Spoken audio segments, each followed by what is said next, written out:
आज के इस बातचीत में मुख्य विषय है जो ग्रामीण क्षेत्र के अंदर अपना जो पंचायती राज सिस्टम है, उस पंचायती राज सिस्टम के बारे में कुछ जो भ्रांतियां हैं या कई तरह के विषय चले पिछले दिनों में, तो केवल उसको स्पष्ट करने के लिए और आपके सामने विषय में रख रहा हूं। आपको कोई बात उसमें लगती है तो ज़रूर बाद में पूछ लें। पहली बात तो है कि जो पंचायती राज सिस्टम है ये 3 टियर सिस्टम है और 3 टियर सिस्टम में जिला परिषदें, पंचायत समितियां और ग्राम पंचायतें।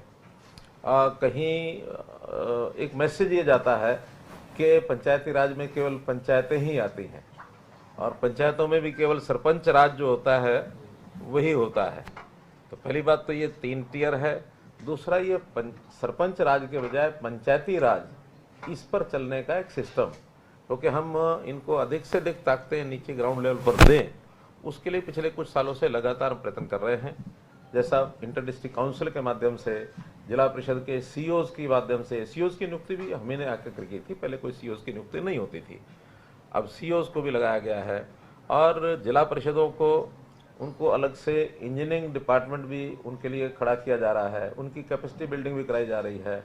सबसे पहले तो इसमें हमने पिछले दिनों में सीओज और जिला परिषद के चेयरमैन, इनकी बुला करके दिन भर एक मीटिंग की थी और उसमें कुछ बातें और हमने आगे बढ़ाई हैं। और उसमें जो चीज़ दोनों बार सरपंचों के साथ और जिला परिषद के साथ जो लागू होती हैं, कुछ तो वो बता रहा हूँ मैं और कुछ जो है अलग अलग से भी इनका उल्लेख करूँगा। जैसे एक तो जब से चुनाव हुआ लगभग 1 क्वार्टर का समय शेष था, क्योंकि नवंबर में शायद चुनाव हुए थे, दिसंबर आते आते इनका ओथ हुई थी, तो जनवरी से लेकर और मार्च तक ही काम के समय बचते थे। फिर भी हमने जो एसएफसी का लास्ट क्वार्टर का पैसा है उससे भी ज़्यादा पैसा, कुल 1100 करोड़ रुपया इनको एलोकेट किया था तीनों को, जिसमें जिला परिषदों का 110 करोड़ रुपये था और पंचायत समिति का 165 करोड़ रुपया और पंचायतों का 850 करोड़ रुपया। तो ऐसा ये 1100 करोड़ रुपए की राशि हमने भेजी थी। इस राशि को एसएनए अकाउंट उसके अंदर जमा कराया गया था। एसएनए अकाउंट एक ज्वाइंट अकाउंट होता है और उस ज्वाइंट अकाउंट में से ही और ये लोग अपने अपने काम के हिसाब से उसमें से पैसा ये निकाल सकते हैं। जो काम हो जाएंगे या जिनके टेंडर हो जाएंगे उसका पैसा उसमें रिजर्व हो जाता है। और उसमें जिला परिषदों को हमने कई जो उस दिन निर्णय किए हैं, पहला तो हर जिला परिषद का अलग से अपना कार्यालय होगा, 22 के 22। अभी कहीं एडीसी कार्यालय में बैठते थे, कभी डीसी कार्यालय में 2 कमरे होते थे, कहीं कहीं कोई किराया वराया पर लेकर रखते थे, लेकिन हमने हर एक जिला परिषद का अलग से कार्यालय हो। सीओ वहाँ सरकारी अधिकारी बैठेगा और जिला परिषद चेयरमैन, वाइस चेयरमैन, उनका अपना एक वहाँ सिस्टम होगा, मीटिंग्स वहाँ करेंगे, उनका स्टाफ वहाँ बैठेगा। तो ये सारा एक विषय किया गया है। इंजीनियरिंग विंग की जैसे मैंने बताई उसका गठन किया जाएगा। कर्नाटक में इसका बहुत अच्छा उदाहरण है जिला परिषदों का, वहाँ अच्छी सशक्त हैं और हमने ये भी किया है कि कुछ प्रतिनिधि जिला परिषद का, एक आध आदमी, एक आध पंचायत समिति का, सरपंचों में से भी, और कुछ हमारे अधिकारी जहाँ जहाँ पंचायती राज सिस्टम अच्छा है उसको अध्ययन करने के लिए भी जाएंगे, ताकि वहाँ क्या अच्छा है उसको बेस्ट प्रैक्टिस जो भी हैं देश भर में उनको अडॉप्ट करेंगे। ये हमने तय किया है। जिला परिषद को हमने जो कुछ काम उनको जिम्मे लगा दिए हैं, जिसमें जिला परिषद बस्क्यू शेल्टर्स, ई लाइब्रेरीज और शिवधाम योजना के अंतर्गत जो शमशान घाट और कब्रिस्तान के जो 4 काम हमने तय किए हैं वो सब, इसी प्रकार से खेत खलियान योजना के अंतर्गत जो 5 क्रम के रास्ते हैं उनको भी अब जिला परिषद ही पक्का करेंगी। पहले अब ये 5 क्रम के जो रास्ते थे, 5 क्रम के तो हैं प्रतिनिधि जिला परिषद का, एक आध आदमी, एक आध पंचायत समिति का, सरपंचों में से भी, और कुछ हमारे अधिकारी जहाँ जहाँ पंचायती राज सिस्टम अच्छा है उसको अध्ययन करने के लिए भी जाएंगे, ताकि वहाँ क्या अच्छा है उसको बेस्ट प्रैक्टिस जो भी हैं देश भर में उनको अडॉप्ट करेंगे। ये हमने तय किया है। जिला परिषद को हमने जो कुछ काम उनको जिम्मे लगा दिए हैं, जिसमें जिला परिषद बस्क्यू शेल्टर्स, ई लाइब्रेरीज और शिवधाम योजना के अंतर्गत जो शमशान घाट और कब्रिस्तान के जो 4 काम हमने तय किए हैं वो सब, इसी प्रकार से खेत खलियान योजना के अंतर्गत जो 5 क्रम के रास्ते हैं उनको भी अब जिला परिषद ही पक्का करेंगी।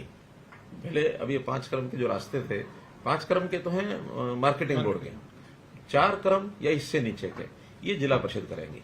और मार्केटिंग बोर्ड की जो सड़कें हैं उनकी मेंटेनेंस, रिपेयर ये जिला परिषद करेंगी। हर ब्लॉक में 5 बड़े गांव जिनकी सबसे ज्यादा आबादी है या 10,000 के आबादी के सब गांव, अगर वो 5 से ज्यादा भी हैं ब्लॉक में तो वो भी उसके अंदर स्ट्रीट लाइट लगाने की जो व्यवस्था है ये जिला परिषद के द्वारा कराई जाएगी।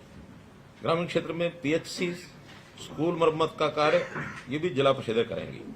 आंगनवाड़ी भवन तथा उसका रखरखाव, मिड डे मील योजना की मॉनिटरिंग और इसका फीडबैक ये भी सब जिला परिषद के जिम्मे लगाया है।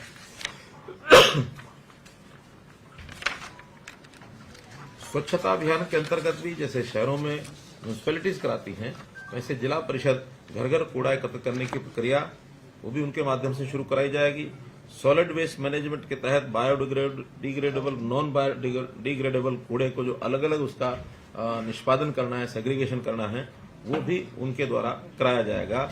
इस प्रकार से ग्रामीण क्षेत्र में जो स्वच्छता व्यवस्था का जो बड़ा काम है ये जिला परिषदों के माध्यम से और इसको इनिशिएट किया जाएगा। और अब हम हर महीने में जिला परिषद के जो सीईओज हैं और चेयरमैन हैं उनकी मीटिंग अलग अलग से होगी और हर 3 महीने में एक ज्वाइंट मीटिंग इनकी हुआ करेगी ताकि इनके काम का एक मूल्यांकन ये समय समय पर लगातार हम करते रहें। क्योंकि हम चाहते हैं कि जो काम अभी तक यानी प्रदेश सरकारों के डिपार्टमेंट्स के माध्यम से ही इनिशिएट किए जाते थे, लेकिन इकाइयां बहुत हैं, 6,220 पंचायतें हैं, 150 के लगभग ब्लॉक्स हैं, 22 हमारी जिला परिषद हैं, तो इतने बड़े इकाइयों के काम को डिसेंट्रलाइज करके जितना ज्यादा कराएंगे उतना सेवाओं का लाभ जनता को अधिक मिलेगा। इसी प्रकार एक हमारी पंचायत समिति को लेकर के भी अलग से बैठक होनी है, उनको भी कुछ काम जो हमने विचाराधीन है लेकिन फाइनल करेंगे तो आपको बताएंगे। अभी तो सरपंच, क्योंकि सरपंचों का जब चुनाव हुआ उस समय भी कुछ बातें हमने घोषित की थी। एक विचार ऐसा इस बार बना था कि ये सारे काम जनता के जो लिए काम किए जाते हैं उनको अधिक से अधिक पारदर्शी बनाना और जो काम ठीक न करे उसको जवाबदेह बनाना, इसका भी हमने एक अभियान लिया है। जितना पैसा हम भेजेंगे, अब चूंकि टेक्नोलॉजी का जमाना आ गया है तो टेक्नोलॉजी से हर चीज को मॉनिटर भी किया जा सकता है। वो समय अब खत्म हो गया कि जब कोई प्रधानमंत्री भी ये कहता था कि 1 रुपया ऊपर से भेजा जाता, नीचे 15 ही पैसे पहुंचते हैं। अब तो टेक्निकली 1 रुपया अगर भेजा जाएगा तो 1 ही रुपया खाते में नीचे जाएगा, बीच में कोई स्कोप नहीं है उसमें से कोई एक भी पैसा निकाल ले। तो इसलिए उस पारदर्शिता को लाने के लिए ई टेंडरिंग की व्यवस्था हमने शुरू की थी। और ई टेंडरिंग की व्यवस्था में एक लिमिट, जो कि पहले तो तकरीबन बड़ी राशि का काम सरपंच ई टेंडरिंग के बनाई करवाते थे, लेकिन इस बार एक लिमिट लगाई थी हमने पहले तो 2 लाख रुपए की, कि 2 लाख रुपए से नीचे के जो काम हैं वो लोग कोटेशन के आधार पर करा सकते हैं, 2 लाख या इससे ऊपर के काम सारे ई टेंडरिंग पर होंगे। अब थोड़ा विवाद हुआ कि नहीं 2 लाख रुपया बहुत कम है, इससे तो शायद एक गली भी नहीं बनती है, फिर हमें अलग अलग से छोटे छोटे काम कराने पड़ते हैं। उनकी मांग को ध्यान में रखते हुए, मांग तो बहुत ज्यादा थी लेकिन हमने सब विचार विमर्श करने के बाद बहुत से सरपंचों से अलग अलग भी बात हुई, जनता के लोगों से भी बात हुई। सो फॉर सो अभी 2 दिन पहले हिसार में किसानों का एक मेला था, कृषि मेला।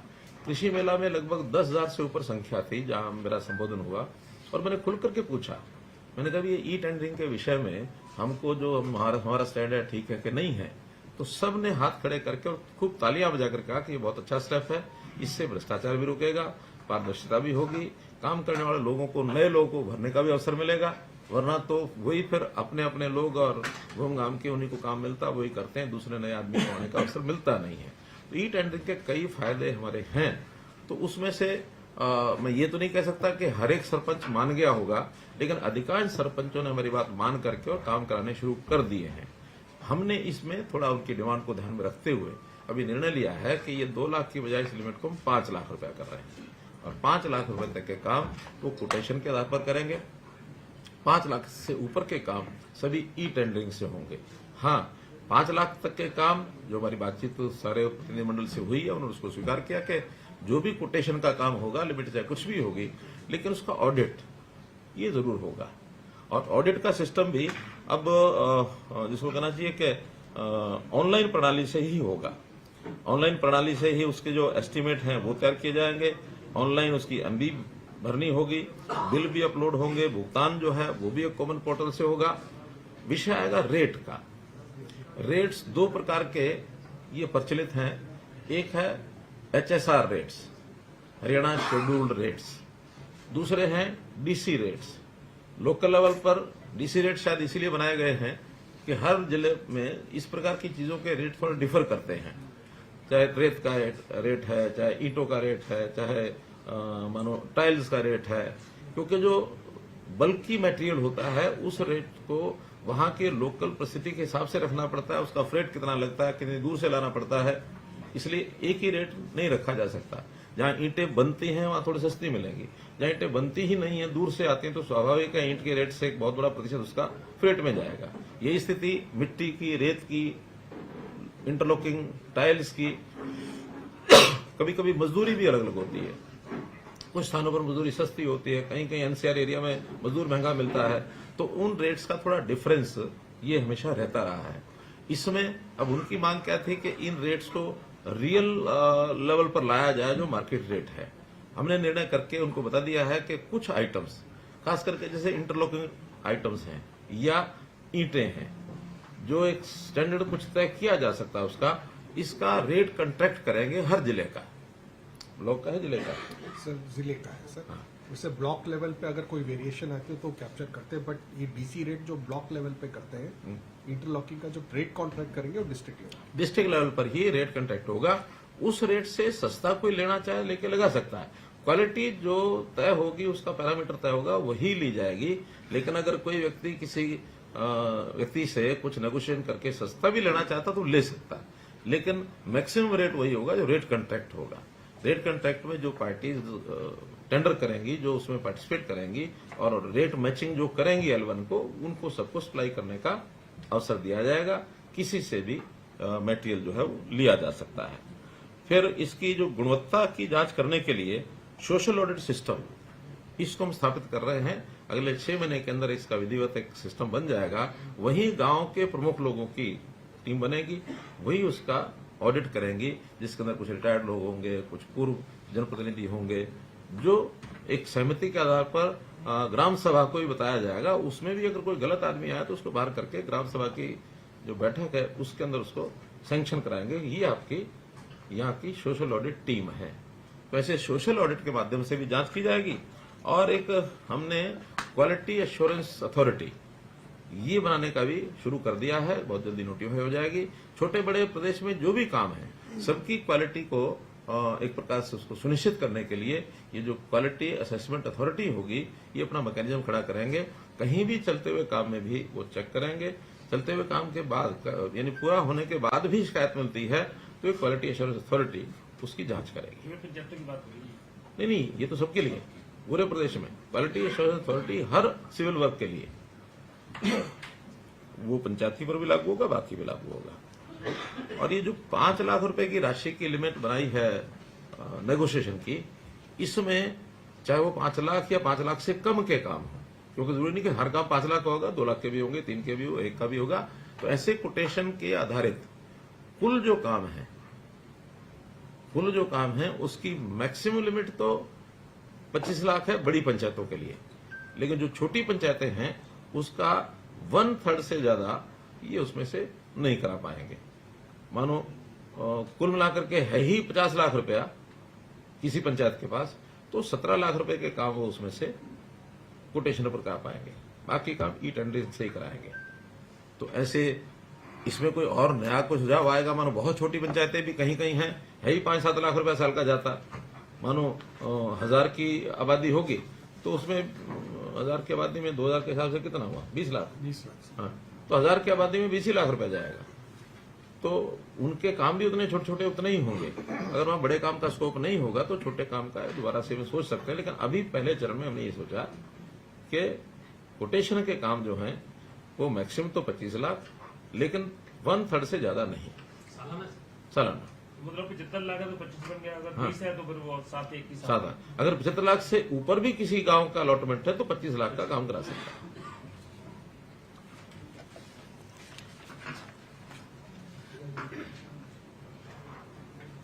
भाई ये 1/3 नहीं है, हमारे निर्णय में ये 50% है। 50%। 50 यानी 50%। 50 और 25 आप बताइए, 50%। तो 20 का 10 कर सकते हैं। हाँ 20 का 10 कर सकते हैं, 50 का 25 कर सकते हैं। Whichever is lower, sir. Which is lower, which is lower यानी अगर मान लो 1/3 के हिसाब से 30 होता तो 10 कर सकते हैं, लेकिन 50 होता तो 15 कर सकते हैं। थोड़ा लिमिट बढ़ जाती है इससे। 50% हो जाएगा। हाँ, 50। काम दोनों प्रकार के हैं, कुछ ई टेंडरिंग से होंगे, कुछ कोटेशन से होंगे। ई टेंडरिंग के जो काम होंगे उसकी क्वालिटी, उसका बाकी सब कोई भी शिकायत आएगी उसकी क्वांटिटी क्वालिटी में किसी प्रकार की, उसकी जिम्मेवारी अधिकारी की होगी, जो हमारा इंजीनियरिंग डिपार्टमेंट है, जो उसकी गुणवत्ता को यानी तकनीकी रूप से जो जिम्मेवार है, जो साइन करेगा, जो उसको फाइनल करेगा, वो उसकी होगी। लेकिन जो कोटेशन के ऊपर किए जाने वाले काम है, इसकी जिम्मेवारी सरपंच की होगी, क्योंकि कोटेशन का काम सब उसी के ऊपर आधारित है। उसने किससे काम कराना है, कैसा काम हुआ, कैसे उसने मटेरियल लगाया, क्या किया, तो वो जिम्मेवारी सरपंच की होगी। इसलिए अब सोचना सरपंच ने और पंचायत ने है कि हम अपने इस काम को कोटेशन के आधार पर भी कराएं या ई टेंडरिंग में ही जाएं, जैसा उनको ठीक लगेगा। यानी जो मिनिमम 25 लाख वाला काम 6 लाख से नीचे या 50% वाला, उसमें भी अगर उनको लगता है कि हमें काम सेफली होने में दिक्कत नहीं आ रही तो करें। अगर उनको लगता है कि नहीं इसमें तो हमें ही कठिनाई आ रही है तो फिर वो ई टेंडर में चले जाएं, छोटे काम भी चले जाएं। तो 25 लाख तक भी टेंडरिंग में जा सकते हैं। जा सकते हैं, उससे नीचे वाले तो जा ही सकते हैं, उससे ऊपर नहीं जा सकते। 5 से नीचे वाला, 5 से ऊपर तो ई टेंडरिंग है। हाँ, 5 लाख से ऊपर के तो ई टेंडरिंग है ही है। एक विषय था कि इनको जो मानदेय हम देते हैं उस मानदेय को बढ़ाया जाए, तो हमने उसको भी अप्रैल से जो मानदेय उनको मिलेगा अब आगे 3,000 रुपए से बढ़ाकर सरपंच के लिए 5,000 रुपया किया है, और जो पंच है उसका मानदेय 1,000 से बढ़ा के 1,600 रुपया किया है, और इसको डीए रेट से साथ जोड़ दिया है। यानी जो बेसिक 3,000 और 1,000 है, इसके ऊपर डीए, जैसे आज की डेट में वैसे तो डीए 40-42% ही है, 42%। हाँ, तो 42% के हिसाब से तो ये बनता है 4,200 रुपया, लेकिन अभी हमने उसको 5,000 कर दिया है। इसी प्रकार से 1,000 का भी वो 1,400 बनता है, उसको 1,600 कर दिया। तो ये डीए बढ़ते बढ़ते 60% से जब ऊपर हो जाएगा, तब उनका उस डीए के हिसाब से जो उचित होगा वो फिर 5,000 से भी ऊपर वो जा सकते हैं सरपंच, और ये 1,600 रुपए से भी ऊपर जा सकते हैं। As per calculation of DA ये इनके रेट हर 6 महीने के हिसाब से वो बढ़ते जाएंगे। कार्यकाल कभी किसी का कितना ही हो, लेकिन अभी जो बेसिक 2016 के रेट से ये बढ़ेगा, 2026 में इसको फिर रिवाइज किया जाएगा। 10 साल बाद जैसे कर्मचारियों का होता है, हर 10 साल के बाद रिवाइज होता है, डीए चलता रहता है, बाद में 10 साल बाद डीए को मर्ज कर देते हैं और फिर बेस रेट 10 साल का दोबारा से शुरू होता है। तो हमने प्राय और भी जहां जहां इस प्रकार के विषय हैं, बजाय हर दिन कोई डिमांड रखे, तो एक बार तय किया, फिर उसके बाद 10 साल तक डीए रेट्स। हमने तो इवन जो हमारे विधायकों की जो पेंशन है उसको भी डीए रेट्स के साथ जोड़ दिया है। ऐसे ही मिनिमम वेजेस एक्ट के अंतर्गत जो मिनिमम वेजेस तय होते हैं उसको भी डीए के साथ नहीं बल्कि उसको सीपीआई सर डीए भी सीपीआई के ऊपर लगभग वैसे ही होता है वो। हाँ, लेकिन वो टर्म अलग अलग है इसलिए। इसी प्रकार ग्राम सचिव की जो एसीआर लिखी जाएगी, उस एसीआर पर भी सरपंच को अपनी टिप्पणी देने का अधिकार होगा कि उस ग्राम सचिव का व्यवहार कैसा है, उसके लिए एक रिमार्क्स के लिए, और वो रिमार्क्स देख करके ही उसकी एसीआर जो अधिकारी है उसको हिसाब से लिखेंगे। फिर बिजली के जो बिलों के ऊपर 2% का हमने एक पंचायत कर लगाया है, उसको भी पंचायतों को रेगुलर 3 महीने में दिया जाएगा। अभी तक जो पिछला बचा हुआ है वो 1 अप्रैल 23 के बाद सब कैलकुलेशन करा रहे हैं, तुरंत पिछला जो एरियर है ये भी उनको मिलेगा आगे हर 3 महीने में, क्योंकि बिजली के जो बिल होते हैं वो उनसे लेने होते हैं। पंचायत घर का बिल है, कोई ट्यूबवेल का बिल है, कोई स्ट्रीट लाइट का बिल है, जो भी है ये सारे पंचायत से लेने होते हैं, और जो उनके एरिया में जितना भी बिल बनता है एग्रीकल्चर को छोड़कर उसका 2% उनको देना होता है, उनका दे होता है उनकी तरफ। तो कम ज्यादा होगा वो हर 3 महीने उसके, इसका यूनिट विलेज लेवल है। हाँ विलेज यानी पंचायत। ग्राम पंचायत है, विलेज नहीं, विलेज बल्कि कई बार तो ज्यादा हो सकता अलग इकाई होती है। और इसी प्रकार से जो स्टाम्प ड्यूटी है, संपत्ति पर जो बिक्री है उसके ऊपर भी 1% पैसा पंचायतों को ये हर महीने उनको जो है क्रेडिट कर दिया जाएगा, जो उस एरिया की जमीन बिकती है। तो गाँव रूरल की, शहर का वो अर्बन लोकल बॉडीज को जाता है। रूरल का 2% होता है, 1% पंचायतों को, आधा % पंचायत समिति को, आधा % जिला परिषद को, 2% पूरा उनको जाएगा। अभी जो इस वर्ष का इस जो एक बार हमने 1100 करोड़ रुपया दिया है, चूंकि हमने कहा था कि 1100 करोड़ रुपए को सब 31 मार्च तक अपना पूरा खर्च कर लें, पूरा उनका अधिकार है, लेकिन बहुत सी पंचायतों ने खर्च नहीं किया है। आज भी उनसे निवेदन यही है कि वो इस पैसे का जितनी प्रस्ताव पारित हो गए हैं या करवा रहे हैं उसके टेंडर्स वो अपलोड कर दें, यानी पब्लिश कर दें। जिस दिन पब्लिश कर देंगे जो भी टेंडर होगा उसका जो एस्टीमेट होगा उतनी राशि उनकी ब्लॉक हो जाएगी उसमें। वैसे तो सामान्यतः उस अकाउंट में से पैसे तब निकालते हैं जब पेमेंट करनी होती है, लेकिन हम ये भी सुविधा दे रहे हैं कि अभी भी वो टेंडर पब्लिश करेंगे उसी दिन से वो राशि उनकी 31 मार्च से पहले वो उनके लिए हो जाएगी। बाकी जो है वो अगले साल में चली जाएगी। है। तो कोटेशन वाले होंगे तो हाँ कोटेशन वो बता रहा हूं अलग। पहले तो ये है ई टेंडरिंग का कोटेशन में भी 25 मार्च तक जितनी कोटेशंस उनका वर्क अलॉट हो गया होगा वो तो पैसा उसमें से रिजर्व हो ही जाएगा। इसके अलावा भी 25 मार्च के बाद भी हम उसके लिए 2 श्रेणियां बना रहे हैं। उन 2 श्रेणियों में एक के लिए 5 लाख रिजर्व रख रहे हैं, दूसरे के लिए 10 लाख, ताकि इस 5 लाख और 10 लाख को भी 25 मार्च से 31 मार्च तक वो यूज कर सकेंगे, और वो नहीं करेंगे तो वो भी फिर आगे चला जाएगा। तो इस प्रकार से श्रेणी बनाई है। जिनकी टोटल राशि सैंक्शन 20 लाख तक है उनके लिए 5 लाख रुपए छोड़ेंगे, और जिनकी राशि 20 लाख से ऊपर है उनके लिए 10 लाख छोड़ेंगे, ताकि इस राशि को 5 दिनों में और भी कुछ छोटा बड़ा काम उनको ध्यान में आता है तो वो उसको करा सकते हैं। बाकी सब काम 1 अप्रैल से नए साल का जितना भी पैसा है वो 1 अप्रैल से फिर उनको इसी प्रकार से उपलब्ध हो जाएगा एसएनए अकाउंट में। और ये अकाउंट हर वर्ष यानी 4 बार में दिया जाएगा उनको, जो एसएनए अकाउंट में क्वार्टर वाइज। जो ये पैसा बचेगा ये नहीं, वो तो खत्म ही हो गया, यानी अगला और मिल जाएगा उनको अप्रैल में। और उनको क्वार्टर में खर्च करना है। पहले क्वार्टर में 30%, दूसरे क्वार्टर में 30%, तीसरे में 20%, चौथे में 20%, 30-30-20-20। जो पैसा उनका है वो उन्हीं का है। हाँ, बचे हुए पैसे का उपयोग जहां जरूरत ज्यादा है या जिन लोगों ने काम ज्यादा कराना है उनको ट्रांसफर करेंगे, पैसा वो उन्हीं का है। और इस समय तक जो कामों का हमारे पास ये जो शर्त लगा रहे हैं, ये तो पंचायतों की अपनी आमदन का पैसा एक हम सरकार से भेजते हैं, तो ये जो सरकार से भेजते हैं उसी की बात है। हाँ, अपना तो उनके पास वो उनका है ही है। ये तो सरकार से जो उनको स्टेट फाइनेंस कमीशन का पैसा दिया जाता है उसी के लिए। हमने जो 1100 करोड़ दिया ये स्टेट फाइनेंस कमीशन का ही है। इसमें सेंट्रल वाला पैसा नहीं है, इसमें उनकी अपनी आमदन नहीं है, इसमें स्टैंप ड्यूटी नहीं है, इसमें ये जो बिजली का बिल वो नहीं है। सिर्फ स्टेट फाइनेंस कमीशन का जो पैसा 1100 रुपए दिया, अगले साल का टोटल जो बनेगा वो अभी बजट में तय हो जाएगा कि कितना हमने देना है, उसका 30-30-20-20। और उसमें भी पहला काम हम ये करते हैं कि जो कमिटेड एक्सपेंसेस होते हैं उस पैसे में से सबसे पहले वो निकाल सकते हैं।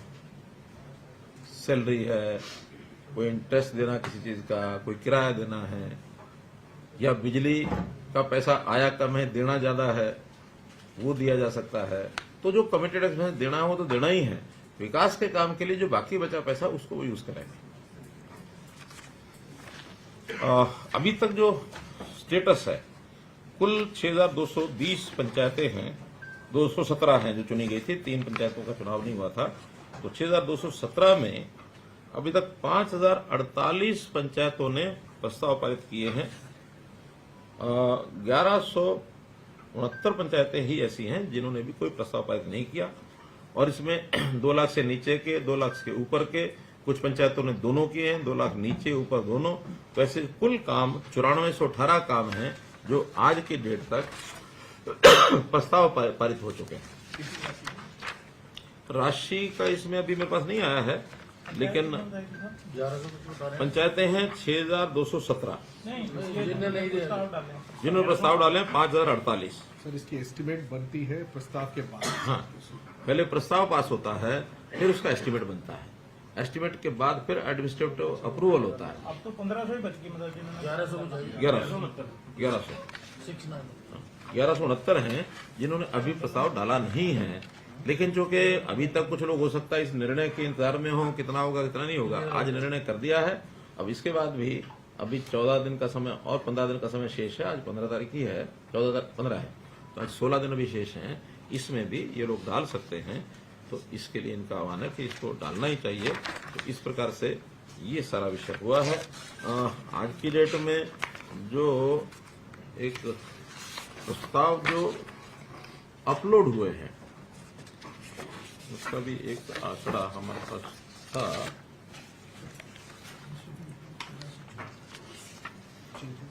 नहीं, 991 प्रस्ताव इसमें से अपलोड हो चुके हैं। एडमिनिस्ट्रेटिव अप्रूवल भी लगभग 1400 की हुई है। ये अब डले हैं, तो अब 991 डले, इसमें 7 दिन का 15 दिन का अमाउंट के हिसाब से टाइम होता है। तो कोई 7 दिन में क्लियर होगा, कोई 15 दिन में क्लियर होगा। अब 1044 हो गए। मेरे पास 991 का आंकड़ा है, तो अभी लेटेस्ट 1044 है। ये तो हर घंटे में बदलता है। सर 1024 प्रस्ताव अपलोड हो गए हैं। हाँ, टेंडर हाँ, प्रस्ताव तो अपलोड नहीं होते हैं। प्रस्ताव का तो फिर बाद में जाता है जेई को। प्रस्ताव जेई को जाता है, जेई उसका एस्टीमेट बनाता है। एस्टीमेट बनने के बाद फिर वापस पंचायत उसका नहीं, मनस्थिति वो बता रहे हैं, ये तो फैसला है। फैसला हो गया। ये फैसला है जो मैंने आपको बताया। मनस्थिति वो है कि हम क्या करेंगे उनके साथ। अभी तो ये है कि हमने एक रास्ता दिखाया है कि भाई आज देखो जो चीज़ हमने फाइनल की है, इसके बाद समय है अभी 16 दिन का, तो कोई भी बात 16 दिन पहले बताने की आवश्यकता नहीं है। सर 11 दिन का अगर रह गए हैं, अगर ये 1100 नहीं मानते, 1100 पंचायतों का तो नुकसान होगा। पहला विषय तो है ही है कि उनका पैसा खत्म हो जाएगा। ये निर्णय अक्षरमिता की वजह से ये नुकसान निर्णय होगा, हाँ इसलिए पूछ रहा हूँ कि ये निर्णय है। क्योंकि 2 या 3 दिन में ये तो निर्णय है 31 मार्च तक। तो 31 मार्च तक पैसे को खर्च नहीं करेंगे तो वो पैसा इस साल का उनको नहीं मिलेगा, अगले साल का 1 अप्रैल को फिर मिलेगा। हम 10 दिन तो वेट नहीं कर सकते ना सरकार की। नहीं करेंगे वो तो नुकसान हो ना हो ये निर्णय हमारा नहीं है, ये पंचायत ने करना है। सर हमारा जो दायित्व है वो हमने पूरा कर दिया। हमने पैसा देना था दे दिया। इसके बाद इनिशिएटिव है पंचायतों का, वो हमारा नहीं है। ये डेमोक्रेसी की एक सुंदरता है। बबली जी से बात हुई थी, उन्होंने कहा था कि अगर सरपंच नहीं मानते हैं तो सरकार के पास कोई ना कोई तो रह जाता है। फिर भी वो कहते हैं कि फिर हम मैं तो कह रहा हूँ ना, सरकार की ओर से निर्णय हमने कर दिया कि उनका पैसा जब्त हो जाएगा। बाकी तो जैसे मैंने पहले शब्द प्रयोग किया ना कि क्या मनस्थिति होती है, किसकी मनस्थिति, मेरी कुछ है, आपकी कुछ है, पंचायत मंत्री कुछ और हो सकती है। जब इकट्ठे बैठ के कोई और निर्णय करें तो आपको बताएंगे। अभी निर्णय इतना ही है। आपने बात तीन कैटेगरीज में है। जैसे सरपंचों के साथ आपने भी की, अधिकारियों की भी मीटिंग हुई और वो मांग करते रहे कि हमारा जो है 10 काम का 5 लाख की जो लिमिट है साल में जो है 10 करी जाए। तो वो दौर जो है अब उसके बाद रहेगा कहीं पर, उसमें कोई विचार या कोई विचार नहीं है। 5 लाख रुपए फाइनल। इसमें जैसे अधिकांश लोग मान गए, आप कह रहे 3 टियर सिस्टम है ये, तो सरपंच केवल कुछ लोग उसमें एक एसोसिएशन खिलाफ बोल रही है, काफी लोग सहमत है कि भाई ठीक है पारदर्शी है, तो अंतिम डिसीजन क्या है? बता दिया डिसीजन, यही बताया। तो अब उनसे बातचीत नहीं होगी। अब बता दिया, निर्णय बता दिया। सरपंचों का विरोध प्रदर्शन, इसमें विपक्ष ने लगातार ये कहा कि सरकार सरपंचों पर लाठीचार्ज कर रही है, सरकार सरपंचों की बात नहीं सुन रही है। लेकिन सिर्फ आपने जो घोषणा की है मामले बढ़ा देना है या फिर उनकी जो 5 लाख रुपए तक की पावर बढ़ा दी है, विपक्ष ये कहता है सर कि सरकार को चुनाव में इसका नुकसान होगा। आप क्या मानते हैं कि लोगों की, आपने हालांकि बताया कि पशु मेले में आपको लोगों ने समर्थन किया, आप मानते हैं कि लोग जो है वो चाहते हैं कि टेंडरिंग हो, इसीलिए आपने ये टेंडरिंग, और विपक्ष को क्या कहेंगे? साधारण व्यक्ति भी व्यवस्थाओं को तोड़ने के हक में नहीं है। व्यवस्थाएं जो बनती हैं उसके ऊपर अडिग रहा जाए। कांग्रेस का कार्यकाल हमेशा या तो व्यवस्थाएं बनाना नहीं, बना दिया तो उसको पालन नहीं करना, फिर तोड़ना, तोड़ भी दे तो उसके खिलाफ कोई कार्रवाई नहीं करते हैं। हम व्यवस्थाओं को बनाते हैं जनहित के लिए बनाते हैं। हम व्यवस्थाओं को बनाते हैं कि जिसमें ह्यूमन इंटरफेस कम से कम रहे, पारदर्शिता रहे, सबके लिए एक समान है। एक समान को पालन करने के लिए समय देते हैं। हमने समय पहले भी दिया है, अभी भी दिया है, 31 मार्च तक का समय दिया है। 31 मार्च के बाद अभी उन गाँव के लोगों को देखना है, उन सरपंचों के बारे में वो क्या सोचते हैं, ये उनका काम है। सर, क्या सरकार को काफी कंप्लेंट्स मिली थी करप्शन की सरपंचेस के अगेंस्ट, तभी हम ये टेंडरिंग लेके आए हैं? क्या कोई ऑडिट रिपोर्ट है या कहीं कभी लोकायुक्त ने लिखा आपको? अभी भी 1100 सरपंच पिछले कार्यकाल के ऐसे हैं जिन्होंने अपने रिकॉर्ड्स वापस नहीं दिए। कुछ लोग कहते हैं कि नहीं, रिकॉर्ड्स तो हमने ग्राम सचिव को दे दिए, ग्राम सचिव से वापस नहीं आए।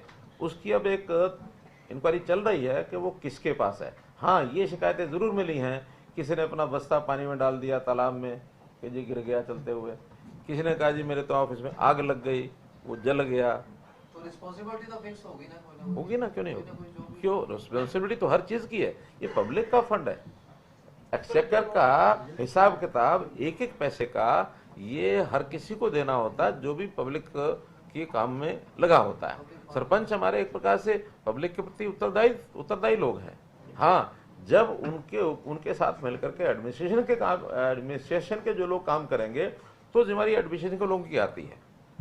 उनकी तभी आती है जब वो अपने हाथ में कोई पावर लेते हैं। तो ये जो हमारा टेंडर प्रोसेस है, ये सारा एक सिस्टम है और उसको अधिकारियों ने, यानी वहाँ के इंजीनियर स्टाफ ने, बाकी सब ने क्लियर करना है उसकी जिम्मेदारी।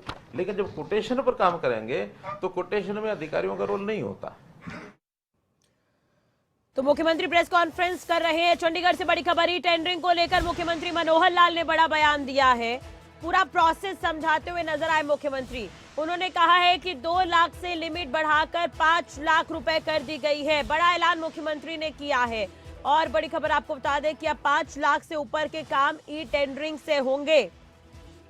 तो मुख्यमंत्री ने साफ कर दिया है कि 5 लाख से ऊपर के काम ई टेंडरिंग से होंगे। सरपंचों की मांग को देखते हुए ये फैसला लिया गया है। मुख्यमंत्री ने तमाम बड़ी बातें कही है। उन्होंने ये भी कहा कि सरपंच और पूर्व सरपंचों का जो मानदेय बढ़ाया गया है, सरपंचों का मानदेय बढ़ाकर 5,000 रुपए कर दिया गया, जिसमें डीए भी ऐड किया जाएगा। पहले सरपंचों का मानदेय 3,000 रुपए था, अगर डीए ऐड करते तो वो 4,200 रुपए होता, लेकिन उसे बढ़ाकर सरकार ने 5,000 किया है। पंचों का मानदेय जो है वो 1,600 रुपए किया गया है, 1,000 रुपए से बढ़ाकर इसे 1,600 किया गया है। तो ये बड़ी खबर हम आपको बता रहे हैं। सरपंच लगातार प्रदर्शन कर रहे थे, प्रदर्शन के बाद ये बड़ा ऐलान किया गया है। सीएम ने प्रेस कॉन्फ्रेंस कर इस तमाम चीजों की जानकारी दी है। चंडीगढ़ से ये बड़ी और अहम खबर हम आपको बता रहे हैं। ई टेंडरिंग को लेकर मुख्यमंत्री मनोहर लाल ने बड़ा बयान दिया है। अधिकारी आता है, मानो कर्मचारी का भी ट्रांसफर होता है, वो भी अपना चार्ज किसी को देता ही है ना, अपने हेड को देगा या नेक्स्ट ज्वाइन करने वाला है उसको देगा। तो चार्ज देने का विषय है। ऐसे चार्ज ही अभी पिछले मिले नहीं है, तो इसलिए चार्ज लेने का हो सकता है सब ठीक ठाक ही हो, उसमें कोई रिकॉर्ड तो डेवलपमेंट की होगी ना, डेवलपमेंट की, डेवलपमेंट में पैसा लगा। जिला परिषद की बात आपने कही कि जिला परिषद को हम और जो है बेहतर बनाएंगे और उससे ग्रामीण क्षेत्रों में भी काम करेंगे। कर्नाटक का आपने उदाहरण दिया कि वहाँ जाकर हमारे अधिकारी देख के आएंगे कि कैसे और व्यवस्था। इसी में सर जो ग्रामीण विकास की बात है, जो ये सरपंचों का बात चल रहा है, तो कुछ ऐसी भी भविष्य में व्यवस्था हो सकती है कि जैसे कुछ राज्यों में कि विधायकों का जो फंड है वो एक जगह होता है और वहाँ विधायकों का फंड, विधायकों का जो फंड है, जो बिहार का मैं उदाहरण देना चाहूँगा, तो वो फंड एक जिले में एक कमेटी होती है और प्रति माह उसकी बैठक होती है, उसमें जो विधायक अपना प्रस्ताव देता है वो उससे जाता है विकास के लिए, उसके मतलब विधानसभा क्षेत्र। उसी तरह से गाँवों के लिए कुछ ऐसा बनाएंगे कि जिसमें सरपंच वहाँ दे कि हमारा ये काम कराना, उसको वो समिति जो है उसमें जो भी अधिकारी बैठे और लोग भी बैठे और इस तरह वो जो है गाँव को विकास का काम। देखिए पहली बात तो ये है कि हमारे यहाँ विधायकों की कोई निधि नहीं है। बिहार में हो सकता होगी, लेकिन हमारे यहाँ बहुत प्रपोजल कई बार आया भी है, लेकिन हमने निर्णय लिया है कि विधायकों की इस प्रकार की निधि हम नहीं करेंगे। सांसदों की है 5 करोड़ रुपए की, सांसदों की नहीं, वहाँ 5 करोड़ सांसदों की बता रहा हूँ मैं, सांसदों की 5 करोड़ रुपए साल की है, हमारे विधायक की नहीं है। इसलिए वो तो विषय खत्म हो गया। अब एक डी प्लान का पैसा होता है, डी प्लान का पैसा डिप्टी कमिश्नर के पास होता है। वो संबंधित जितने भी लोग होते हैं वहाँ, जिला परिषद का चेयरमैन भी होता है, उसमें डिप्टी कमिश्नर को खुद भी ध्यान में होते हैं कुछ काम ये बाकी रह गए जो अभी लेट हो रहे हैं, नहीं हो पा रहे हैं। कोई विधायक भी काम बता सकता है, सांसद भी बता सकता है, तो वो थोड़ा पैसा होता है, ज़्यादा नहीं, 15 से 20 करोड़ रुपया होता है। वो उसका फिर अपने हिसाब से विवेक से बंटवारा करके दे ई टेंडरिंग के माध्यम से वो काम ई टेंडरिंग से हुए, लेकिन वहाँ कितना काम कहाँ कराना है वो ई टेंडरिंग के माध्यम से होंगे। केवल उसकी एक डिस्कशन होती है कि भी किस एरिया में कितना पैसा कौन से काम के लिए करना है। वो डिप्टी कमिश्नर को दिया हुआ साल का सिर्फ 15-16 करोड़ रुपया, ज़्यादा नहीं हो। एक एक करके एक एक करके कह रहे थे कि अगर हम किसी काम में कोई कमी निकालते हैं तो 1 हफ्ते के बाद उनको पेमेंट हो जाएगी, उनकी पेमेंट नहीं होगी। ऐसा नहीं है, जब तक उस काम की इंक्वायरी नहीं होगी, कमी निकालने के बाद इंक्वायरी तो करानी पड़ेगी ना। अब ये इंक्वायरी करने वाला, ऑडिट करने वाला सिस्टम हमारा कितना फास्ट होता है उस पर डिपेंड करता है। मानो वो इंक्वायरी करने वाला 1 महीने में करेगा तो 1 महीने बाद ही होगी, इंक्वायरी करने वाला 15 दिन में करता है तो 15 दिन बाद होगी, 7 दिन में नहीं। ऐसा नहीं, उनकी शिकायत में कोई तथ्य होना चाहिए। हाँ, अगर कोई बार बार शिकायत करता है और तथ्य ही नहीं निकला तो इसका मतलब कहीं ना कुछ और बात है। केवल शिकायत के लिए शिकायत ना करे कोई। हाँ बोलो। एक यार आप सरपंचों की मांग थी राइट टू रिकॉल उनके ऊपर लागू हुआ है, एमएलए पे, एमपी पे, उन पे लागू नहीं हुआ। तो कोई ऐसा भी प्रावधान बन रहा है कि इन पे भी लागू हो एमएलए का, क्योंकि आप लोग सोच सकते हैं एमपी का वो सेंटर का मामला। हम एमएलए के लिए भी नहीं सोच सकते, क्योंकि विधानसभा भी और लोकसभा भी ये पब्लिक रिप्रेजेंटेटिव एक्ट के अंतर्गत ही चलता है, संविधान के अंतर्गत। वो तो सिफारिश करने में तो हमने पब्लिकली कहा है, हमने तो पब्लिकली मैंने अपने भाषण में कहा कि हम केंद्र को भी आग्रह करेंगे कि इस प्रकार का विषय करें। नहीं, जब हमने पब्लिकली कह दिया और हम वैसे भी कह रहे हैं, लिखने में दिक्कत भी नहीं है, लेकिन प्रश्न ये है कि सारे देश का विषय होता है। कोई हरियाणा में लागू होगा और बाकी जगह नहीं होगा, ये सारे देश को जो हम तो बढ़त बहुत ले रहे हैं और हर चीज का मैसेज सेंटर में भी पहुंचता है, बाकी स्टेट्स में भी पहुंचता है। और हमारी बहुत सी चीजों का स्वयं प्रधानमंत्री जी उल्लेख करके और वो कह चुके हैं कि हरियाणा ने ऐसे कई चीजें की हैं जो देश में बाकी प्रदेश फॉलो करते हैं। स्वयं उन्होंने कहा। मेरा ये कहना है कि ये बहुत बड़ा विषय कोई हरियाणा स्टेट का नहीं है, ओपनली सबको पता है, हमारा भी पता है। लेकिन हम एक छोटी स्टेट के नाते 35 स्टेट्स हैं, इस 35 स्टेट के विषय में मैं कुछ बोलूं, it's not a right thing. हाँ, कोई बहुत बड़ा प्रदेश बोले या कोई 2-4-5 प्रदेश मिलकर कोई बात कहें, बराबरी बात होती है, कहेंगे उसमें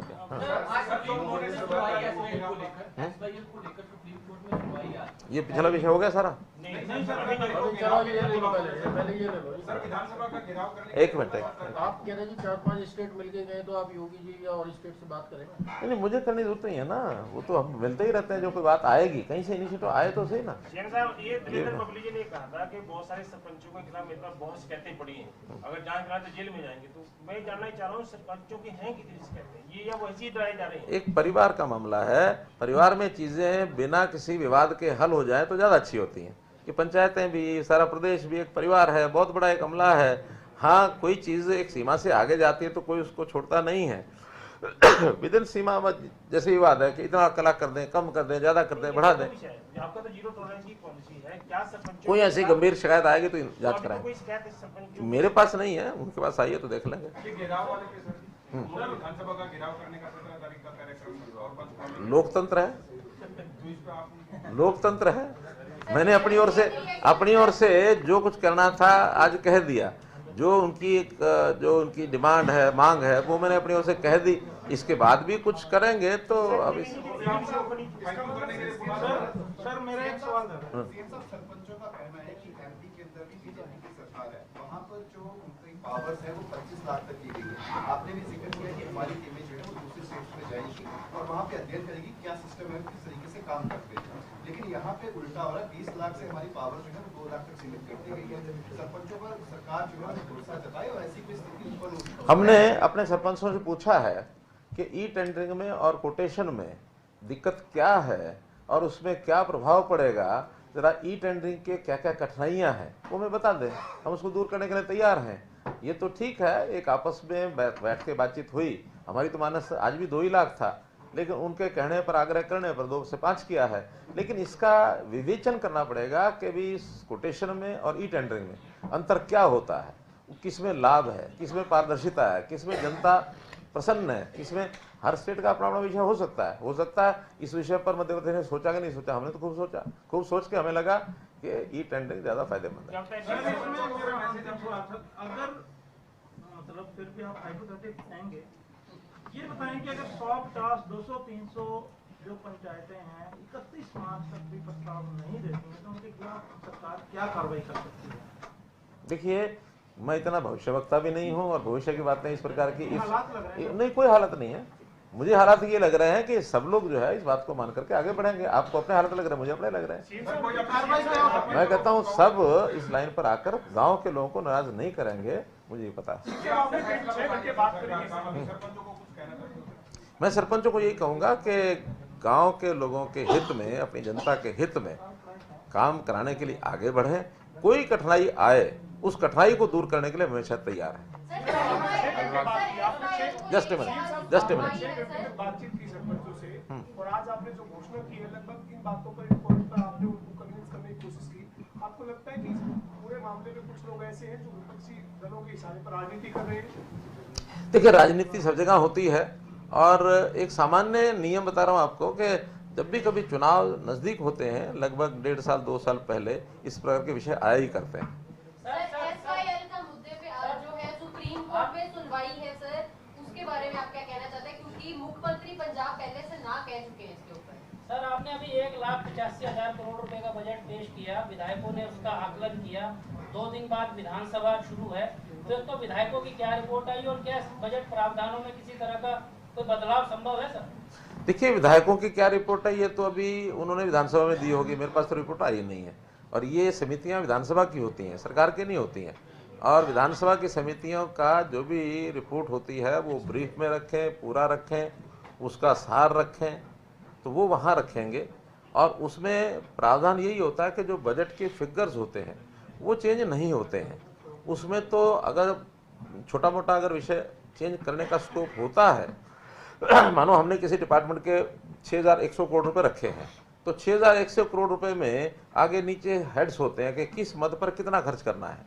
अब उसको कहीं 50 करोड़ इधर से उधर या 50 करोड़ इधर से उधर करते हैं, टोटल वो 6,100 करोड़ ही रहना है।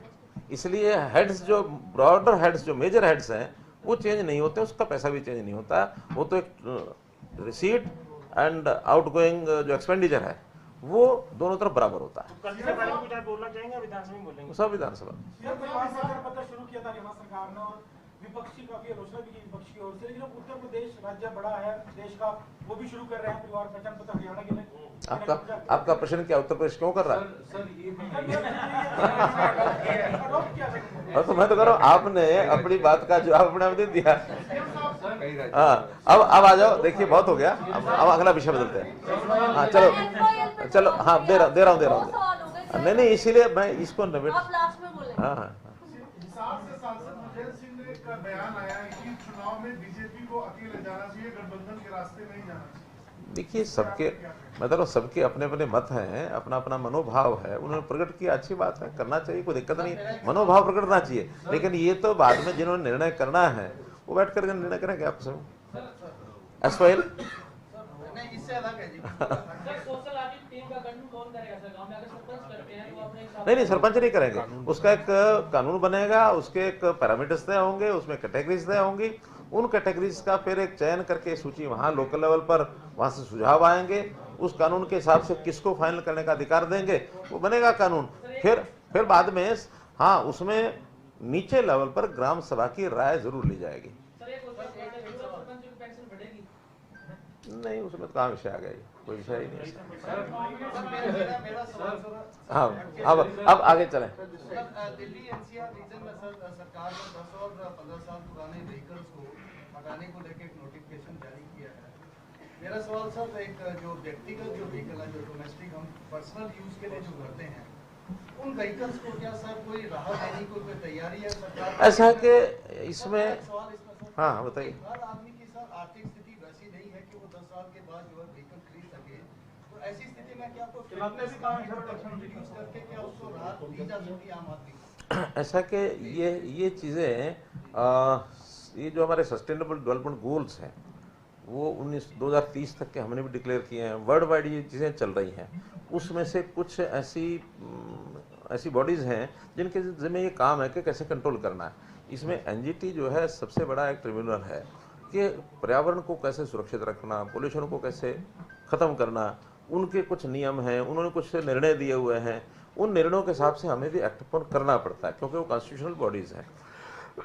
इसमें ये सारा निर्णय वहाँ से जो हुआ है, मोटर व्हीकल एक्ट में भी ये लिखा हुआ है, तो उससे डेविएट करना उतना आसान नहीं है। हाँ, कहीं किसी वर्ग को कोई सहायता देनी है तो हम वहाँ से परमिशन लेते हैं। आपने जैसे कहा कि जैसे कहा कि व्यक्तिगत वाहन इनकी बड़ी तकलीफ कठिनाई है। अब ये विषय थोड़ा आगे बढ़ाने के बाद देखेंगे परमिशन मिलती है कि नहीं मिलती है, अभी उसके बारे में कुछ कहा नहीं जा सकता।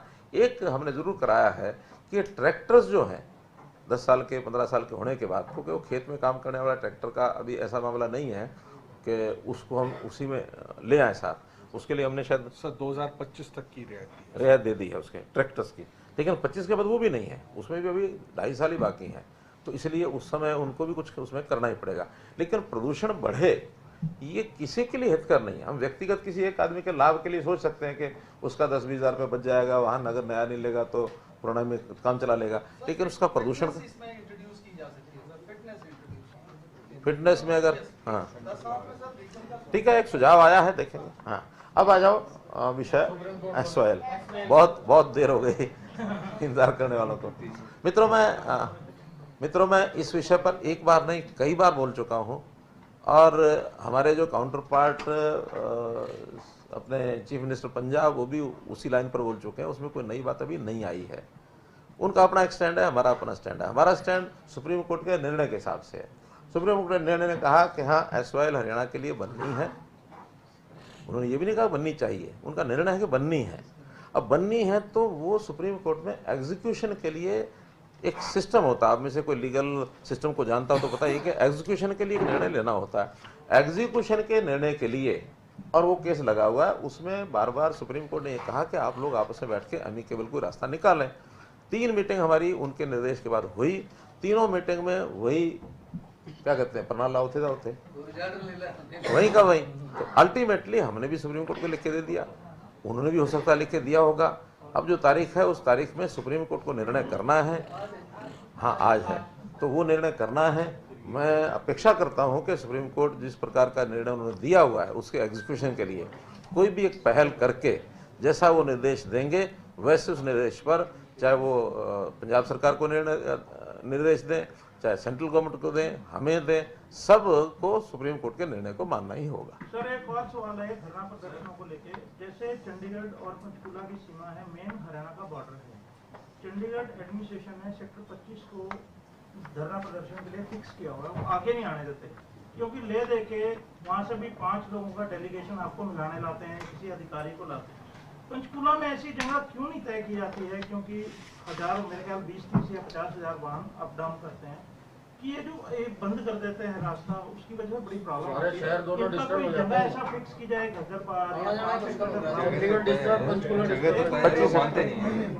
नहीं सेक्टर 25 जब डेलीगेशन में मिले सेक्टर 25 ही तय है। सेक्टर चंडीगढ़ में है सर, पंचकुला में तो नहीं है कोई। नहीं पंचकुला में 5 है ना, सेक्टर 5 नहीं सेक्टर 5 चंडीगढ़ पंचकुला में सेक्टर 5 में तय किया हुआ। नहीं सर, पर ये सारे वहाँ तक कैसे पहुँच जाते हैं? कहाँ तक? अभी हाउसिंग आ पाएंगे, वही लोग लेंगे।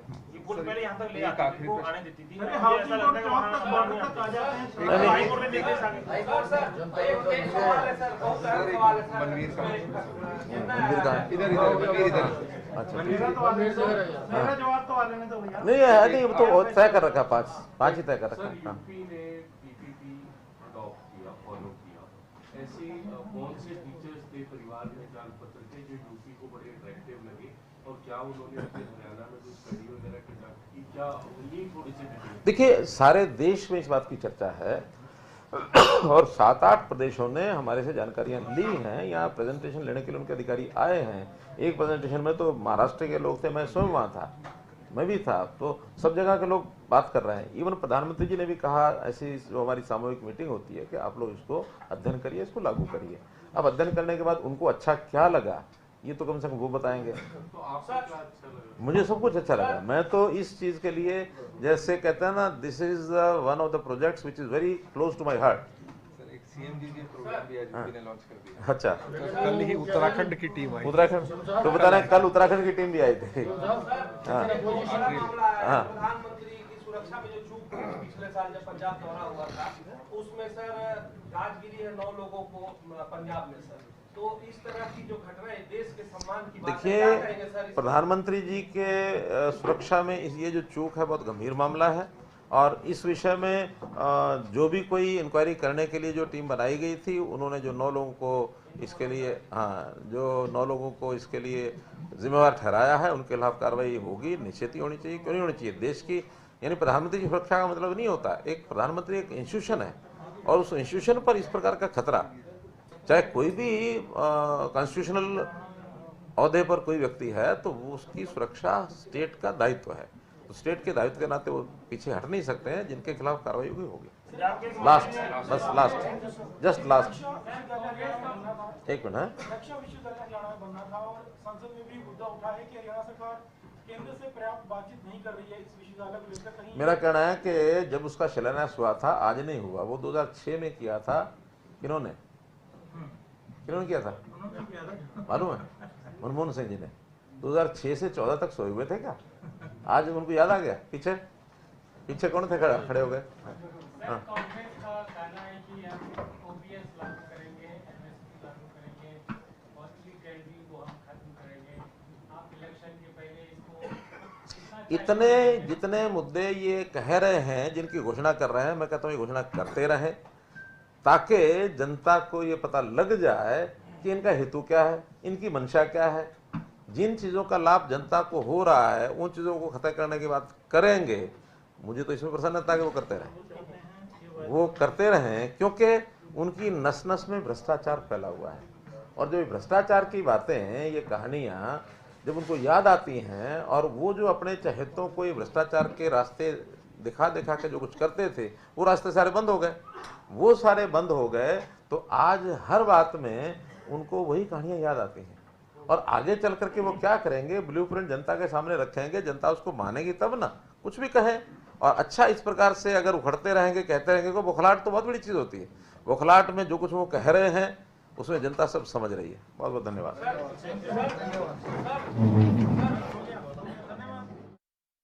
मुख्यमंत्री मनोहर लाल की तरफ से प्रेस कॉन्फ्रेंस की गई। चंडीगढ़ से बड़ी जानकारी दे रहे हैं आपको। ई टेंडरिंग को लेकर बोले सीएम मनोहर लाल बोलते नजर आए। ई टेंडरिंग को लेकर सरपंचों की वित्तीय पावर 5 लाख की गई है। 5 लाख के अंदर के जो काम होंगे वो सरपंच करवा सकेंगे, उनके हाथ में वो पावर रहेगी। लेकिन 5 लाख से ऊपर के जो काम होंगे वो ई टेंडरिंग के माध्यम से ही हो पाएंगे। ये एक बड़ी बात कही गई सीएम की तरफ से। सरपंचों की मांग को देखते हुए ये फैसला लिया गया है। ये तमाम बातें सीएम मनोहर लाल की तरफ से की गई कि ई टेंडरिंग जारी रहेगी, लेकिन 5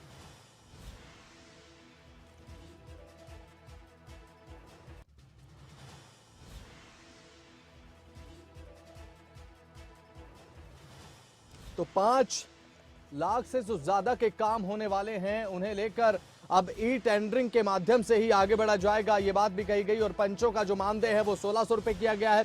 सरपंचों का मानदेय 5000 रुपए किया गया है। पहले पंचों का मानदेय 1000 रुपए था, उसे बढ़ाया गया। हालांकि एक राहत की बात देखने को रही है, लेकिन अब देखना होगा कि सरपंचों की तरफ से आगे क्या कुछ रणनीति रहने वाली है, क्योंकि राइट टू रिकॉल को लेकर भी सीएम मनोहर लाल बोलते नजर आए कि ये होना चाहिए, केंद्र से बातचीत इसे लेकर की जाएगी। ये बात उनकी तरफ से की गई। केंद्र से अपील की है कि राइट टू रिकॉल तो होना चाहिए, लेकिन अब सबसे बड़ी मांग जो सरपंचों की थी ई टेंडरिंग को लेकर, उस पर भी बोले हैं। ओम प्रकाश जसिया हमारे साथ जुड़ चुके हैं, सरपंच जो कि ई टेंडरिंग के समर्थन में है, उनसे बातचीत करेंगे। ओम प्रकाश जी, अब सीएम मनोहर लाल ये कहते नजर आए कि 5 लाख के जो अंडर के काम हैं वो सरपंच अपनी मर्जी से करा सकते हैं, उनके हाथ में पावर होगी। किस तरीके से देख रहे हैं आप इसे? ये माननीय मुख्यमंत्री जी का जो फैसला है, इसका हम तहे दिल से स्वागत करते हैं। और पूरे प्रदेश के सरपंच जो ई टेंडरिंग के फेवर में हैं, मैं मानता हूं वो भी इस फैसले का तहे दिल से स्वागत करेंगे और अपने काम पर लगेंगे। जो माननीय मुख्यमंत्री जी ने कहा है कि भाई ये पैसा जो आपको दे रखा है इसको जल्दी से जल्दी विकास कार्यों में लगवाएं और अपने काम करवाएं। और मेरी सभी प्रदेश के सरपंचों से हाथ जोड़ के विनती है, आज ही अपने ग्राम सभा बुला करके, जिसने भी ये ग्राम सभा बुला करके प्रस्ताव पारित नहीं करवाए हो, अपने प्रस्ताव पारित करवाएं और अपने जेई के माध्यम से एस्टीमेट। बिल्कुल ओम प्रकाश जी बने रहिएगा हमारे साथ। रणबीर समैन हमारे साथ जुड़ चुके हैं, हरियाणा सरपंच एसोसिएशन के अध्यक्ष हैं। समैन साहब, अब देखिए सरपंच जो है वो ई टेंडरिंग की मांग कर रहे थे, लेकिन सीएम की तरफ से बात साफ कर दी गई है कि जो 5 लाख की पावर है वो सरपंचों के हाथ में रहेगी, लेकिन उसके बाद जो है ई टेंडरिंग प्रणाली लागू रहेगी। हालांकि मानदेय बढ़ाया गया सरपंचों का, पंचों का। किस तरीके से देख रहे हैं आप सीएम की इन बातों को? हम इन बातों से बिल्कुल भी सहमत नहीं है। 5 लाख की हम लोग कोई, हम अपने पूर्ण अधिकार है जो ग्राम पंचायतों के वो लेकर ही हमारा आंदोलन खत्म होगा। और जो ये ओम प्रकाश जी चसिया बार बार कहते हैं, मैं इन भाई साहब को कहना चाहता हूँ सरकार की भाषा न बोले, कोई भी सरपंच इनके बहकावे में नहीं आएगा। हमारा आंदोलन जारी है और हम अपने 17 तारीख की तैयारी में लगे हुए हैं। ठीक है, हमारे साथियों को गुमराह करने की एक साजिश है और इस साजिश में कोई भी शिकार नहीं, इस साजिश का कोई शिकार नहीं होगा हमारा एक भी जाति। ठीक है ओम प्रकाश जी, रणबीर समैन कह रहे हैं कि आप सरकार की जो भाषा है वो बोल रहे हैं। मैं ओम प्रकाश जी के साथ कोई डिबेट नहीं करना चाहता। ये हम सरपंचों से अलग है, अकेले हैं, इनसे हमारा कोई वास्ता नहीं है। ये सरकार के ये जयचंद है, ये आदमी जयचंद है, पहले दिन से गुमराह करने लगे हैं। ठीक है समैन जी, रणबीर जी, लेकिन ठीक है ठीक है रणबीर जी, मेरा आपसे ये सवाल, रणबीर जी, ओम प्रकाश जी अभी फिलहाल नहीं बोल रहे हैं, मैं आपसे ये सवाल कर रहा हूं कि मुख्यमंत्री कह रहे हैं इससे पारदर्शिता आएगी, तो इसमें दिक्कत कैसे है? बसंत जी मैं एक बात कहना चाहता हूँ, हम इस आदमी के साथ डिबेट नहीं करेंगे। नहीं, ये शुरू से ग्राम पंचायतों में नहीं, मैं पूछ रहा हूँ रणबीर जी आपसे कि आप अपनी प्रतिक्रिया दीजिए। जो कि सीएम की तरफ से कहा गया है, डिबेट के लिए तो बात नहीं हो रही है सर। हम ये कहते हैं कि हमारा आंदोलन जारी है, हमारे पूर्ण अधिकारों की मांग है। ठीक है, हम तो संविधान के अंदर अधिकार है वही मांग रहे हैं, उससे ज्यादा कुछ नहीं है। अच्छा, तो अभी फिलहाल आगे की क्या कुछ रणनीति रहेगी? क्योंकि सीएम की तरफ से तो साफ कर दिया गया कि टेंडरिंग तो रहेगी। हम ई टेंडरिंग तो पहले भी होती थी, ई टेंडरिंग ग्राम पंचायतों के अधिकारों की बात है। ई टेंडरिंग तो पहले भी होती थी। हम ई टेंडरिंग, ये तो ई टेंडरिंग का नाम लेके तो गुमराह किया जा रहा है जनता को। हम लोग ये कहते हैं कि ग्राम पंचायतों को उनके अधिकार दिए जाए ताकि अपने अपने ग्रामीण क्षेत्र का विकास कर सके। ठीक है। और हम अपने जो 17 तारीख का विधानसभा का घेराव का ऐलान है, हम सभी साथी, हमारे सभी साथी उसकी तैयारी में लगे हुए हैं। और जब तक हमारे अधिकार वापिस नहीं किए जाते, हमारा आंदोलन जारी रहेगा। ये गाँव देहात बचाओ लड़ाई है। जब तक हम अपने अपने गाँव देहात को बचाने में कामयाब नहीं होते, हमारी लड़ाई जारी रहेगी। ठीक है रणबीर जी, एक और बात कही गई सीएम की तरफ से कि जो गड़बड़ी होगी उसके जिम्मेदार अधिकारी होंगे। पहले सरपंचों पर भी बात उठ जाती थी जब भी ऐसे भ्रष्टाचार को लेकर बात होती थी, लेकिन उन्होंने कह दिया कि अब सरपंचों पर बात नहीं आएगी, अब अधिकारी जिम्मेदारों को कोई भी गड़बड़ होती है तो क्यों नहीं आएगी सरपंच बात? सरपंच में आनी चाहिए। जो गड़बड़ करेगा, हम तो कहते हैं कोई भी हो, अधिकारी हो या सरपंच, जो गड़बड़ करता है उसके खिलाफ कार्रवाई होनी चाहिए। हम इस पक्ष में नहीं है कि सरपंच वो नहीं आएगी। जो सरपंच गड़बड़ी करता है उसकी जांच की जानी चाहिए।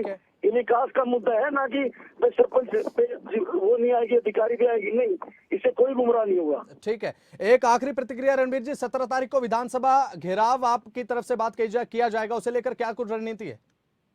हम लोग बिल्कुल गांधीवादी तरीके से, शांतिपूर्ण तरीके से। ठीक है, हम लोग पहले भी शांतिपूर्ण तरीके से आए थे, प्रशासन के लोगों ने लाठीचार्ज किया हमारे ऊपर। हम अब भी अपना शांतिपूर्ण तरीके से आएंगे। संघर्ष के रास्ते में जो मुश्किलें आएंगी, हम उनको झेलने के लिए तैयार हैं। ठीक है, ठीक है, बहुत बहुत शुक्रिया रणबीर जी हमारे साथ जुड़ने के लिए और इस बातचीत में शामिल होने के लिए। तो ओम प्रकाश जसिया हमारे साथ लगातार सरपंच जो हैं वो टेंडरिंग के पक्ष में वो जुड़े हुए हैं। अब जसिया जी, अब ये बात कही गई समैन की तरफ से, रणबीर समैन जो हैं अध्यक्ष हैं हरियाणा सरपंच प्रदेश एसोसिएशन के, वो ये बात कहते नजर आए कि हनन हो रहा है सरपंचों के अधिकारों का। इसे किस तरीके से देख रहे हैं? क्या ऐसा है, क्या टेंडरिंग के माध्यम से हनन हो रहा है? क्या सारी पावरें सरपंचों को दी हुई हैं, कोई हनन नहीं हो रहा। ये कुछ लोग, 3-4 लोग ही हैं जो विपक्ष के हत्थे चढ़े हुए हैं, और ये सारे प्रदेश के जो है देहात का नुकसान कराना चाहते हैं। अब भाई कोई काम ना हो, विकास का काम ना हो, विकास के हत्थे चढ़े हुए हैं ये सब। इनको चाहिए विकास करवाएं। और मैं अपील करता हूं सारे सरपंचों से, हरियाणा प्रदेश के सरपंचों से, भाई आप अपना कार्य करवाएं, पैसे आपको मिले हुए हैं। ये हमारे आदरणीय मुख्यमंत्री जी विकास का पहिया चला रहे हैं, इस पहिए के साथ लगो सभी और आप अपने गांव का विकास करवाएं। ये 3-4 आदमी ये अपने देहात का नुकसान कराने में लगे हुए हैं, इनके पीछे ना लगो, ये बरगला रहे हैं, इन्होंने तो अपनी विपक्षी रोटियां सेकनी। ठीक है जसेर जी, एक और सवाल आपसे ये, अभी देखिए कि सरपंचों की तरफ से जिस तरीके से लगातार विरोध किया जा रहा है टेंडरिंग को लेकर, इसे लेकर ग्रामीण क्षेत्रों में इसका क्या असर देख रहे हैं आप? विकास कार्य रुका हुआ है? देखो विकास कार्य अभी आपको हमारे आदरणीय मुख्यमंत्री जी ने बताया कि इतने टेंडर हमारे लग चुके हैं। ठीक है। और जो भाई जिन्होंने अभी टेंडर नहीं लगवाए 1100 कुछ सरपंचों ने, वो आज मुख्यमंत्री जी की ये जो घोषणा हुई है इनसे प्रेरित होकर के और वो सभी अपने टेंडर लगवाएंगे और सभी अपने गांव में विकास करवाएंगे। और मैं पूरे प्रदेश की तरफ से, सरपंचों की तरफ से मुख्यमंत्री जी का तहे दिल से स्वागत करता हूं इस घोषणा का, और ये बहुत ही अच्छी घोषणा की है मुख्यमंत्री जी। ठीक है ओम प्रकाश, जैसे बहुत बहुत शुक्रिया हमारे साथ जुड़ने के लिए, बातचीत के लिए।